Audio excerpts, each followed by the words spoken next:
1930-ականներին նացիստական Գերմանիայի խոշոր մտավորականները գրեթե բացառապես բոլորը թքեցին պարոն Հիտլերի վրա։ Ալբերտ Էյնշտեյն, Թոմաս Ման, Լեոն Ֆերտվանգեր, Վիլեն Ֆուրսենգեր, որը թքեց, բայց չհեռացավ, որովհետև չէր կարող Բերլինի ֆիլհարմոնիան թողնել։ Պատճառը որն էր։ Այդ ժամանակ Հիտլերը դեռ գերմանացիներին վնաս չէր հասցնել, չէր տվել, մինչև 39 թիվն եմ ասում, հա։ Հիտլերն ինչ էր անում, գերմանական հողերն էր վերադարձնում, Ավստրիան դարձրեց գերմանական տարածք, միացրեց գերմանական աշխարհին, Սուդետները հետ բերեց Չեխոսլովակիայից, Դանցիգը հետ բերեց Լեհաստանից։ Այսինքն մարդը Գերմանիային հաղորդում էր վեհություն,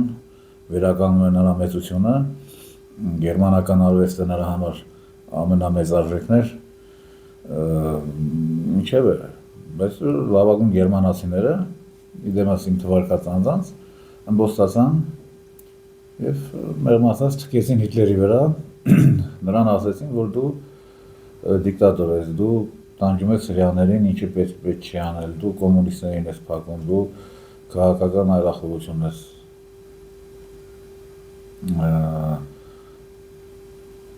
արգելում եւ այլն։ Եվ դա ասում էին մի մարդու, որը ուղղակի գոնե մինչև 1939 կամ 41 թվականը գերմանական տարածքներին չէր վնասել, գերմանական պետությանը չէր վնասել, Գերմանիան 33 թվից 41-ը դարձրեց աշխարհի թիվ 1 ռազմական տերություններից մեկը, հիշեցնեմ, որ Գերմանիան 33 թվին ռազմական ավիացիայի չուներ, արգելված էր նրան Վերսալի պայմանագրով, բայց 41-ին արդեն ուներ աշխարհի լավագույն ռազմական ավիացիան։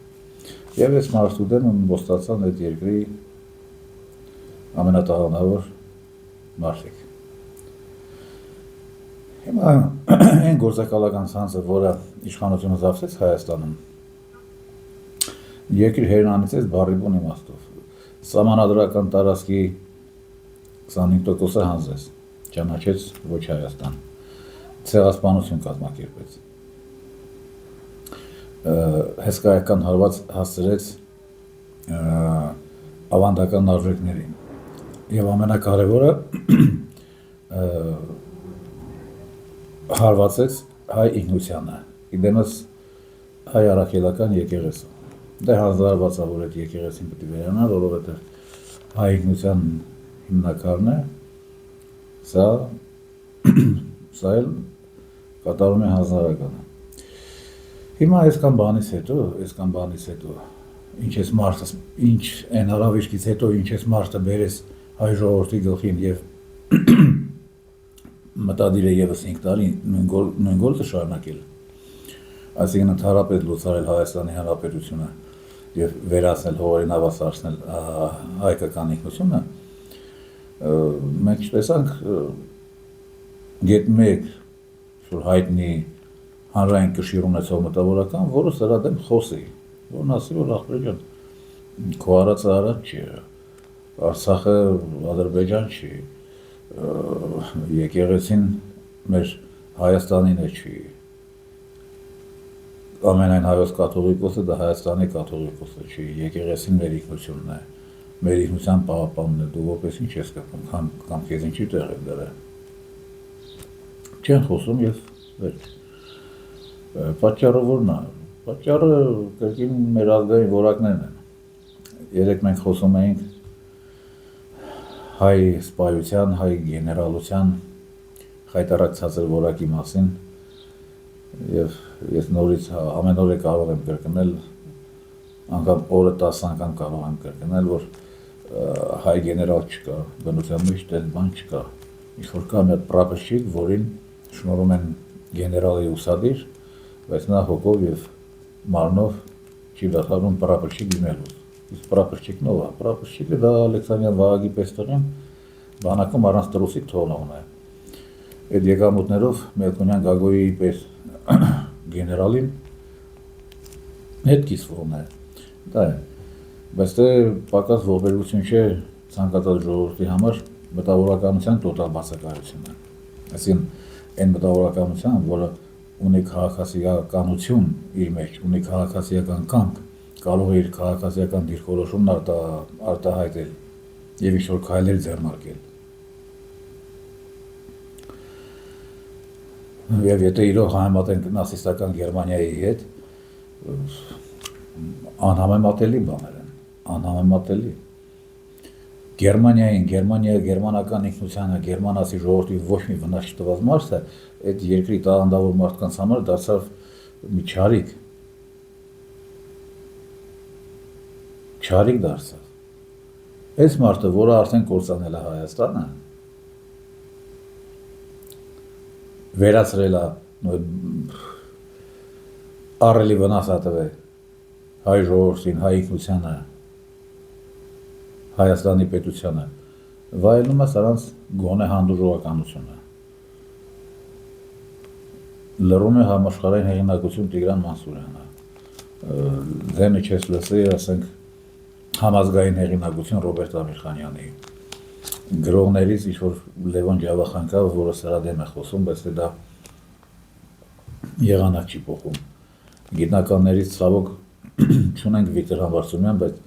ով է որ կա, սրան հանդուրժում են կամ աշխատում են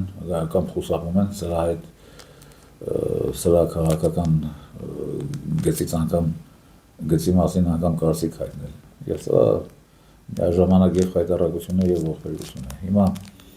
երկու շաբթի օրը ասում են Սամվել Կարապետյանը սրանց հետ հանդիպում է անցկացնում։ Ինձ հետաքրքիր է թե ով կգնա այդ հանդիպմանը։ Եվ գնալուց հետո ինչ կասեն նրան, ինչ կասեն։ Ինչ կասեն։ Եվ իրեք սա եթե սպայակազմը կարելի է կարգի հրավիրել, վերադասիրակել, դիմել ռեպրեսիաների եւ ռեպրեսիաներով սրանց ինչ-որ նամուս սրսկել, ներարկել, նամուս, արժանապատվություն, բայց այս մտավորականների հարցում ոնց վարվեց, շատ բարդ հարց է։ Օրինակ ինչ անես Տիգրան Մանսուրյանին, որ մի բան մոռանա իր տղայի կարիերայի մասին, որին Սերժ Սարգսյանը Վաշինգտոն էր ուղարկել, Հայաստանի դեսպանություն, մի բան մոռանա եւ մտածի այն ինչ եւ արտահայտի այն ինչ մտածում է սրանց մասին։ Սրանց արարքների, սրանց քաղաքականության եւ Հայաստանի մասին։ Չգիտեմ բարձ է ասել։ Դարձել ենք անինքնասեր ազգ։ Պատերազմի առաջին օրերին 2020 թվականի պատերազմի մասին է խոսքը։ Հայաստանի ազգընտիր պարլամենտը եւ հանրապետության նախագահը հրճակում են, հայտարարում են ելուր աշխարհի, որ անգլիական տրուբեկը անձեռնամխելի կմնա։ Ինչ էլ լինի, ոչ մի անգլիական տրուբա չի քերծվի։ Անգլիական տրուբեն Բաքու, Ջեյան, Բաքու, Էրզրում հրճակվեցին հայկական ազգային արժեքներ, անձեռնամխելի, հայ ժողովրդի սրբություն։ Ոնց կարելի հակառակ տրուբեկի մի բան պատահի, ջանդամ թե ֆոսֆոր չի գալիս հայ զինվորների եւ քաղաքացիական բնակիչների գլխին, կարելի որ անգլիական տրուբեն է, հանկարծ բան չլինի։ Բայց Հայաստանում հազարով մի ազգային արժեք կա, չէ, որոնց մասին գաղափարը չունեն, ոչ ոք։ Օրինակ Փաշինյան Նիկոլը հասած չգիտի, Հայաստանում կարող է մի քանիսը իմանան, որ ասենք Երևանի պետական կոնսերվատորիան Հայաստանի, սովետական Հայաստանի լավագույն բուհն էր, լավագույնն էր։ Ինչու, որովհետև այդ կոնսերվատորիան համարվում էր սովետական միության 3-րդ կամ 4-րդ կոնսերվատորիան իր որակով։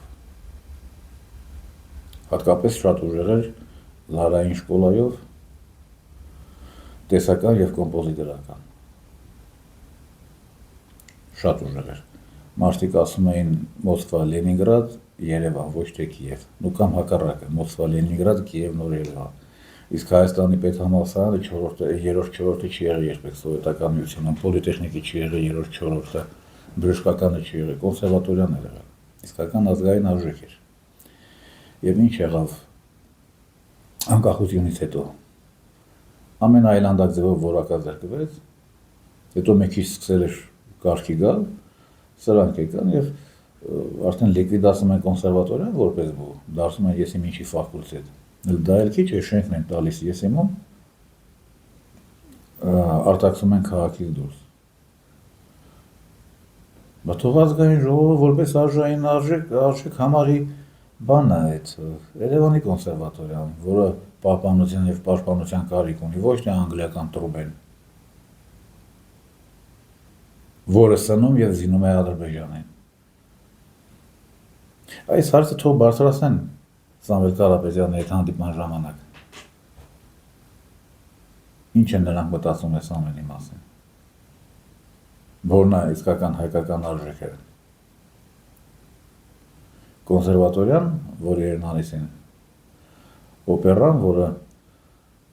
ըստ ամենայն դա է ապագա չունենա սրանց Հայաստանում։ Մանավանդ այդ շենքը շատ լուրջ կոմերցիոն օգտագործում կարող է ունենալ։ Ասենք պարոն Գրդոն դա հիանալի չայխանա կդարձնի, վարիետեն է, կիզաթուրքական, լավ բաղնիկ կդառնա, թուրքական բաղնիկներ իր վարիետեով, իր ստրիպտիզներով, նկողային հարկերն է հոյակապ բորդելային համարներ կսարայեն։ Ինչ ասեմ, խայտարակ երևույթների մասին եմ խոսում, ցավալի,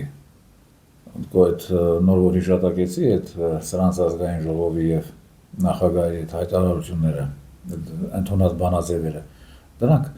ազգային անինքնասիրության ցայտուն դրսևորումներ են։ Եթե ուզում ես հայերին խայտարակ անես, այդ դեպքի մասին հիշի։ Պատերազմի օրերին սրանք ազգային արժեք անձեռնամխելի սրբություն են ճանաչում թուրքական, այսինքն թշնամու տրուբեկը, անգլիացիներին պատկանող։ Եվ մեկը չվրդովվեց, թե ժամանակն եք գտե, կամ ընդհանրապես դա ձեր հուզմունքի թեմա պետք է լինի, այդ ուրի դարձավ չունեք մտածելու ռազմական գործողությունների ժամանակ, հա։ Ինչևէ, հուսամ հետաքրքիր հանդիպում կլինի, Կարապետյանը դժվար թե դրանց ստիպի համաչեն, որովհետև զորաբար համաչում են ամոթ ունեցող մարդիկ։ Չեմ կարծում, որ Կարապետյանի հետ հանդիպման գնացողների մեջ շատ կգտնվեն ամոթ ունեցող մարդիկ, ամոթ, արժանապատվություն, ինքնասիրություն ունեցող մարդիկ։ Չեմ կարծում, որ մեծ թիվ կկազմի այդ գալիք հանդիպման մասնակիցների մեջ։ Դե իսկ կամպանիան շարունակվում է, օրեցօր գոնե անձամբ ես զգում եմ վտանգը, որ ընտրությունը ընդհանրապես չի կայանա, որովհետև Փաշինյան Նիկոլը ադեկվատությունից դուրս է գալիս, այս ամենը տեսնում են նաև նրա վերադասները, եւ ամենավերջին պահին կարող է ընտրությունները չեղարկվեն ինչ-որ մի պատճառաբանությամբ, որովհետև արևմուտքը սրանց վերադասները չեն կարող Հայաստանը կորցնել, չափազանց շատ էներգիա եւ ժամանակ են ծախսել Հայաստանն իրենց ավանելու համար, իրենց թուրանի, իրենց ամեն ինչի համար, որ չեմ կարծում ռիսկի կդիմեն եւ կթողնեն, որ Փաշինյան Նիկոլը պարտվի եւ չկարողանա կեղծել ընտրությունների արդյունքները։ Ինչևէ, հետևենք իրադարձությունների զարգացմանը, նորից կհիշեցնեմ ձեզ, խնդրանքս բաժանորդագրվեք իմ Տելեգրամյան եւ յութուբյան ալիքներին, կհանդիպենք շատ շուտով։ Լավ մնացեք։